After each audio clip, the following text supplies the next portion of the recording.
Allez, c'est une histoire dont je voulais absolument vous parler dans Europe Midi. Un train de marchandises attaqué hier en pleine journée. Ça s'est passé à Riom dans le Puy-de-Dôme. Gladys Lafitte du service police-justice d'Europe 1 a enquêté. Déjà, Gladys, racontez-nous comment ces individus ont-ils fait pour arrêter un train ?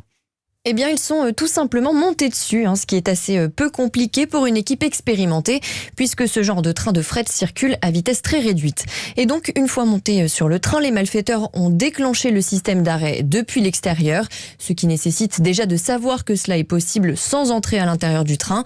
L'équipe était donc probablement bien renseignée. Alors, les enquêteurs ne savent pas combien ils étaient, puisqu'il n'y a quasiment pas de témoins de la scène. Le conducteur du train n'a pas encore été entendu. En tout cas, c'est la première fois que ce mode opératoire est utilisé dans le secteur et c'est cela qui étonne le plus les policiers. Pas vraiment le préjudice puisque les voleurs sont tombés sur un wagon de carton venu d'un magasin bas de gamme. Il y avait aussi du petit mobilier et des petits arbres. Rien de valeur donc. Il s'agit maintenant d'identifier ces individus qui n'ont laissé aucun indice. Une fois l'alerte donnée, ils se sont enfuis et ont trouvé refuge dans un camp de gens du voyage et c'est à ce stade la piste privilégiée. Une attaque de train en pleine journée.